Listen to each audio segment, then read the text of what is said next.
You ever have one of those mornings where the air just smells like freedom? That was today for me. The sun wasn't even all the way up yet, and my horses, Dusty and Belle, were already snorting and pawing at the edge of the pasture, excited for feed. I tossed on my boots, coffee in hand, stepped outside and thought to myself, this is it. This is the life I fought to keep. That feeling lasted about 7 minutes because at 6:37 a.m., like clockwork, a white Lexus pulled up outside my gate and out stepped Karen. If you're new here, welcome. Hit that subscribe button and give this story a like, because what you're about to hear will make your blood boil. And trust me, by the end of this, you're going to want to cheer. This isn't just about horses. This is about standing your ground when the world tries to tell you that you don't belong on your own land. Now let me back up a bit. My name's Tom, 52, veteran fourth-generation rancher. This piece of land? My granddad bought it in '49. Back then it was nothing but fields and sky. I was raised here, learned to ride before I could read. The house I live in now, I built with my own hands after my dad passed. The barn? It's held together with both nails and memories. My horses? They're not pets. They're family. But about 3 years ago, everything started changing. A big developer bought up the farmland across the ridge and slapped down a luxury community called Silver Oaks. Concrete, vinyl fences, and more manicured lawns than the real grass. And of course, with a new gated community came the mighty HOA, the Homeowners Association. At first, I figured we could coexist. My land wasn't part of their development. I wasn't on their tax roll. They had no jurisdiction, but it didn't take long before the complaints started trickling in. It always started with Karen. Real name's Lorraine Montgomery, but she's the walking, talking definition of a Karen. Perfect bob cut, tennis visor, little designer dog in tow. She bought one of the McMansions on the far end of the cul-de-sac where the back patio looked straight toward my pasture. The first time she approached me, she was holding her dog like it was a baby. "Excuse me, sir," she said in that high-pitched nasal tone. "Your horses make quite a bit of noise in the mornings. It's very disruptive to my meditation." I blinked. "Lady, they're horses. They whinny. You moved in next to a ranch." She sniffed. "Well, we weren't informed there would be livestock this close to the community." I didn't laugh. I wanted to, but I just nodded and said, "Have a good day." Then I walked off. That was month 1. Month 2, I got a letter. "Dear property owner," it read, "we ask that you take appropriate measures to control your animals and reduce the noise impact on surrounding residents." It was signed by the HOA president and included a neat little flyer about community harmony. I ignored it. Like I said, they had no authority over me. Then came month 3. That morning I just finished brushing down Belle when I heard tires on gravel. Karen's car again. She pulled up right to my fence line, this time with a man in tow. Tall guy, khakis, polo shirt, clipboard. "You're on private property," I said before they even got out. Clipboard guy ignored me and started snapping pictures of my barn, my troughs, even my manure pile. Karen just stood there with a smug look, arms crossed. "We're documenting," she said sweetly, "the code violations. You'll be receiving a notice." Code violations? For what? She looked around dramatically. For animal waste within 200 feet of a dwelling, for excessive noise before 7 a.m., and for lowering property values. I laughed that time. Loud. "Lady, your house was built 15 years after my barn. You knew what was here when you moved in." She didn't respond, just turned on her heel and got back in her car. 2 days later, I got another letter.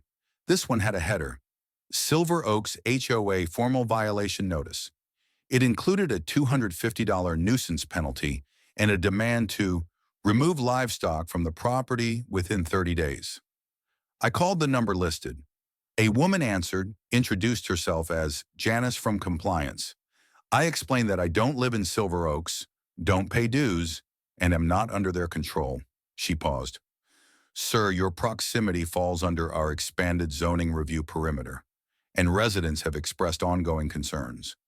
What residence? I'm not at liberty to disclose that. Is it a woman with a little dog and an overactive sense of entitlement? No response. I hung up. The next week, a small white sign was hammered into the edge of my driveway. Warning, this property is under review for violations of community code. I ripped it out and tossed it. Then the letter stopped being polite. They didn't bother with warnings anymore. The next envelope came certified mail, signature required. Inside was a thicker packet, legal language all over it. Cease and desist. Violation of community standards. Continued non-compliance may result in further action. And then, the cherry on top. A threat of civil suit for damages to neighborhood tranquility and property values. They were done playing nice. I took the packet inside, sat down at my kitchen table, and read every damn word. Belle was outside chewing hay. Dusty was flicking his tail at flies. The sun was setting over the ridge, and the wind smelled like sage. This was my home, my land. My family's blood was in this dirt, and now some overpaid board of HOA wannabe cops thought they could bully me off it? Number I made copies of every document and put the originals in my grandfather's old lockbox. Then I drove into town. I didn't have a lawyer, not yet, but I knew someone who'd know where to start. Joe, my buddy from the VFW hall. He'd retired from the sheriff's department a few years back and now ran a little shop fixing farm equipment. I found him hunched over a busted John Deere transmission, grease up to his elbows. "They trying to hit you with HOA fines?" he said, thumbing through the packet. "They got no jurisdiction." That's what I thought, but they're persistent. "Karen, who else?" He chuckled, shaking his head. "These types think a clipboard gives them authority. You need someone to put this to bed. I'll call my niece. She's in real estate law. Owes me a favor." By the end of that week, I had a meeting set with her, but Karen wasn't done. I came home one afternoon and found a group of people gathered at the edge of my fence. 5 of them, lawn chairs and clipboards in hand, looking like they were hosting a backyard HOA picnic. One guy in a baby blue shirt was holding what looked like a decibel meter, aiming it toward the pasture like my horses were hosting a rock concert. I walked up slow, arms crossed. "Can I help y'all?" Karen turned. "We're conducting an informal sound study. Several neighbors have expressed concerns about the volume of your livestock during morning hours." I looked at her like she'd grown a second head. "You're sitting 30 yards from a barn, Karen. Of course you're going to hear horses." "It's not just the sound," she said, her voice rising. "It's the smell, the flies, well, the whole rustic environment. This is a luxury community, Mr. Bradley. Your animals don't belong here." I stared her down. "I was here before your luxury community had a single brick laid." She rolled her eyes. "Well, times change. Maybe it's time you considered relocation." I stepped forward. "This land's been in my family for 4 generations. We're not going anywhere." Karen scoffed and gestured to the others, who promptly stood up and began packing their chairs. One of them, an older man in khakis, lingered a moment. He didn't look like he agreed with her. "Just so you know," he said under his breath, "not all of us are with her on this." I nodded. "Appreciate that." But the campaign continued. The next morning, a flurry of flyers showed up taped to mailboxes and community boards. "Protect our neighborhood. Say no to unregulated livestock." It was full of loaded phrases, health hazards, unpredictable animals, community threat. I tore one down and stared at it, heart pounding. They were turning this into a full-blown witch hunt. And the worst part? Some folks started believing it. At the feed store, people gave me side glances. At church, someone moved their kid to a different pew. Even the gas station clerk asked if I was really going to keep the horses. Every day felt heavier. Then one evening I came home to find Belle limping. Her left front hoof had a nasty gash across the coronet band. Blood in the dirt. I knelt down, hard in my throat. It wasn't natural. Not from the pasture. Not from the stall. Something had cut her. Something sharp. Deliberate. I called the vet, who came out and confirmed my fear. "Looks like she stepped on something metal," he said. "Clean cut. You check the fence line?" I did the next morning, and that's when I found it, under a patch of straw near the gate. A jagged piece of rebar. Fresh rust, but no weathering. Someone had placed it there. That's when I snapped. I filed a police report. The deputy took notes but didn't sound optimistic. "Unless you got footage," he said. "Hard to prove intent. Could be accidental."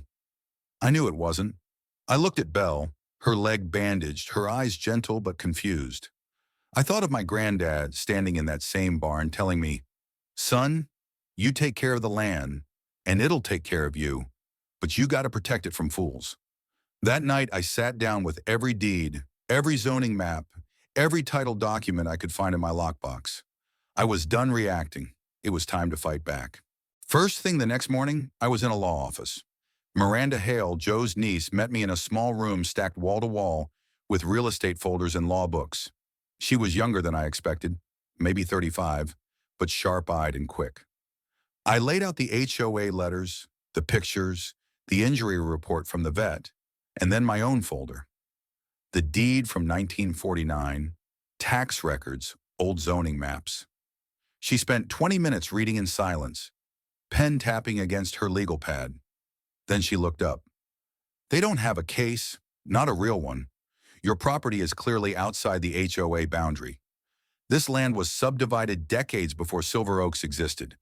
But they're hoping you won't know that. They're pushing, trying to get you to fold." I exhaled slowly. "What happens if I don't?" She smiled.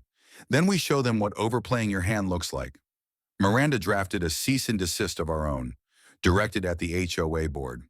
We cited property boundary law, the original plat map filed with the county, and threw in a healthy dose of liability language related to the injury to my horse.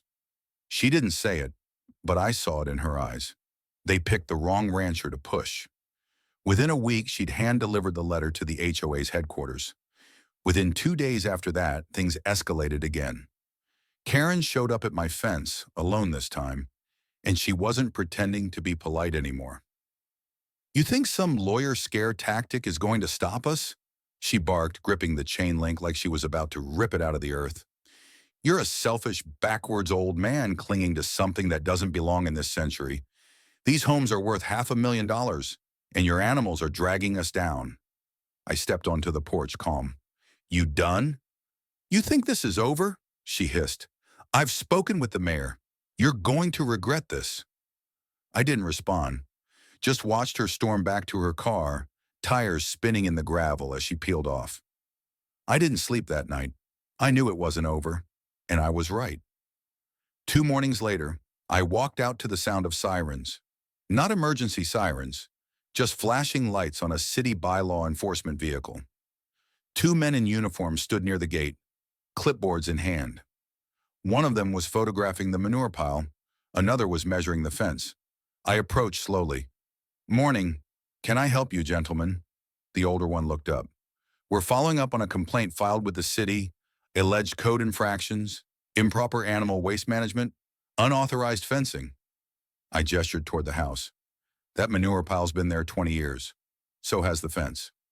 We'll need to inspect the perimeter and record notes," the other man said, not meeting my eyes. I let them do their thing. I had nothing to hide. But as I watched them measure and scribble, I knew what this was. Karen had gone beyond the HOA. She was pulling strings in City Hall now. Later that afternoon, I received a citation for potential environmental hazard and a request to submit a compliance plan within 14 days. Miranda was livid. "This is retaliatory. None of this has any weight unless they can prove your operations violate county code. And they don't. But this is harassment. We're going to document everything." She filed a formal grievance with the city and scheduled a meeting with the zoning board. Meanwhile, Karen kept ramping things up. She'd started a Facebook group, Preserve Silver Oaks, where she posted twisted photos of my horses and my barn with captions like "unsanitary conditions" and "unsafe for children." She shared long rants about rural intrusion and property decline. People shared them. Some supported her, but not all. A neighbor named Alan, retired, lived 2 doors down from her, messaged me privately. "Just want you to know, not everyone agrees with her." My wife and I think what she's doing is wrong. If you need someone to speak up, we will. It meant more than he knew. Then came the worst blow yet. I came home one evening to find my barn had been broken into. Not robbed, just trashed. Hay scattered, feed bins kicked over, a saddle torn. Someone had taken a marker to the wooden wall and scrawled, "Sell out or shut up." My hands shook as I cleaned up the mess. Dusty nuzzled my shoulder, sensing the tension. Belle stood still, her injured leg wrapped, eyes wide. This wasn't just about policy now, it was personal. That night I installed cameras. Front gate, barn doors, pasture line, high resolution, motion sensor, and all hooked up to cloud storage. If they wanted to keep coming, I'd be ready. But the moment that changed everything came a week later. Miranda called. "I got something," she said. "Something big." She'd pulled zoning records from the original county archive, going back to the 1950s.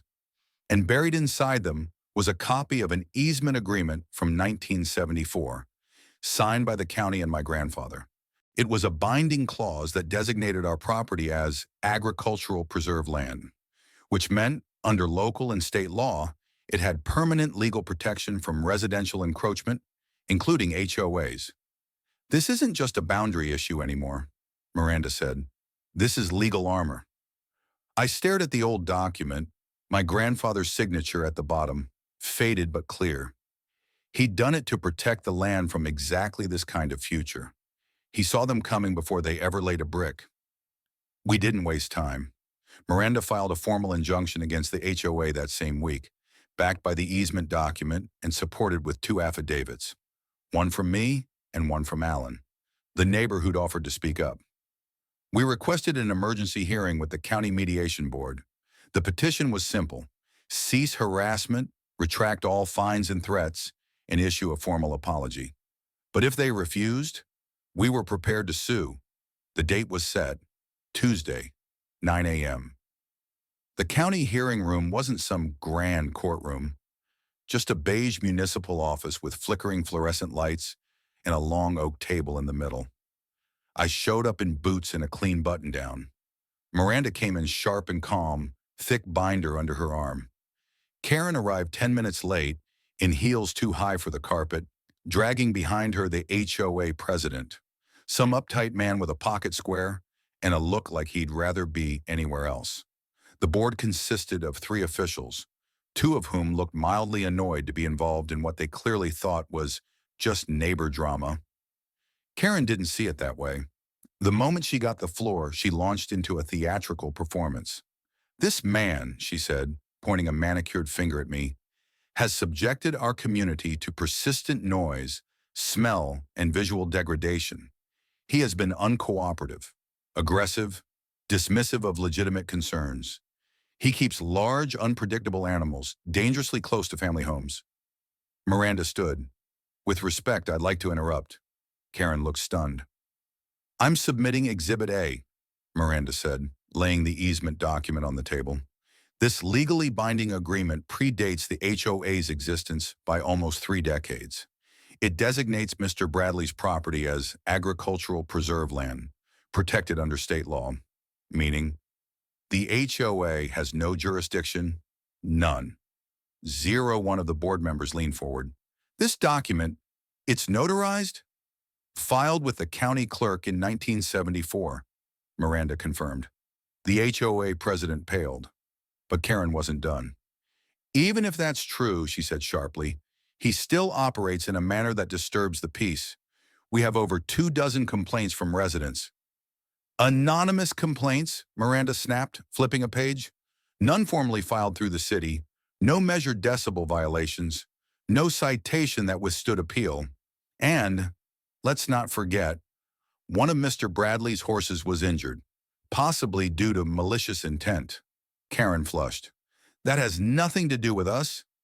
"Maybe," Miranda said evenly, "but here's what does: harassment, property defacement, defamatory statements on social media, unauthorized entry, and city code enforcement officers sent under false pretenses. This is not a case of community concern. This is a vendetta." The room went quiet. The board conferred in hushed voices. After 15 minutes, the decision was announced. All HOA claims are deemed invalid. Mr. Bradley's property is protected under state preserve status. Further action by the HOA will be considered harassment and subject to civil penalties. Additionally, the board recommends the HOA issue a written apology and remove all public notices or online content targeting the Bradley Ranch. Karen stood frozen. Her mouth opened like she wanted to argue, but the president gently touched her arm. "Lorraine," he whispered, "enough." She yanked her arm away and stormed out. The apology letter arrived 3 days later, typed, sealed, and signed by the entire HOA board. Karen's name conspicuously missing. I framed it and hung it in the tack room. But the story didn't end there. That same week, Alan invited me to the community center barbecue. At first I hesitated, felt like a trap, but Miranda nudged me. "Go," she said. "They should see who you really are." So I did. And when I walked through that lawn, something strange happened. People clapped. It wasn't loud or dramatic, but it was real. Quiet nods, handshakes. One woman said, "I'm sorry for how that got out of hand." Another brought me a plate of ribs and said her kids loved watching the horses from the fence. I wasn't a nuisance anymore. I was a neighbor again. And Karen? She didn't show. Rumor was she'd been asked to step down from the HOA board. Her Facebook group was shut down. The Lexus was still in her driveway, but no one saw her walking the dog anymore. Things went quiet. For the first time in months, peaceful. It was just after dawn a few weeks later when I found myself back where it all started. By the fence line, coffee in hand, watching the sun rise through a mist of morning haze. Dusty and Belle were grazing quietly, their silhouettes dark against the golden light. The air was still, peaceful, no Lexus, no clipboard, no HOA, just the sounds of home. Belle's leg had healed better than expected. The vet cleared her for light exercise last week. I watched as she nuzzled Dusty, her ears flicking gently, her breath visible in the cool morning air. It was the kind of silence that didn't need to be defended anymore. It had earned its right to exist. A truck pulled into the gravel a few minutes later. Alan. He stepped out with a bag of feed and a 6-pack of iced tea. "Thought your girls could use a treat," he said, holding up the bag. "And maybe you too." I grinned. "Appreciate it." He stood beside me for a minute, both of us leaning on the fence like two men watching time move slow. "You know," he said eventually, "there's talk of dissolving the HOA." I turned. "Seriously?" He nodded. "Too much drama, too much division. People didn't move out here for war. They moved out here for space, for peace." I let out a low whistle. "Never thought I'd see the day." He smiled. "You'd be surprised what one man standing his ground can do." Later that week, I got a letter from the county, a formal notice recognizing the reaffirmation of the easement. My land was now not just historically preserved, but newly registered under a local heritage classification. It wouldn't change how I lived, but it meant more legal protection, less loopholes, less nonsense. The land was safe. A few days after that, I noticed the for sale sign go up in front of Karen's house. No announcement, no goodbye, just silence. She was gone a month later. No one missed her. As the seasons turned, things truly settled. The HOA board held one final vote, and with near unanimous support, Silver Oaks voted to disband the association. Turns out, once the fear was gone, so was the reason for control. Neighbors started talking again. Fences got fixed. People actually waved when they drove by. Sometimes they'd even stop at my gate with their kids, asking if they could pet the horses. I always said yes, because that's what this place was meant to be. Not a battleground, but a community. The land didn't change, but the people did, or maybe they just remembered who they were before all the rules. One night I walked out to the barn just as the sun dipped behind the trees. Dusty stomped and blew and Belle leaned against the post, sleepy. I stood in the doorway for a long while listening to the quiet. No engines, no sirens, no threats, just peace. I thought of my granddad again, His strong hands, his quiet smile, the way he'd pause at the edge of the pasture and just breathe like the land itself was part of him. It was, and now it was part of me too. So I guess the lesson is simple. Don't let noise drown out what you know is right. Don't let anyone rewrite your story because they think theirs is more convenient. And don't ever forget, some peace is inherited, but some you have to fight for. And when you win, it's the kind that lasts.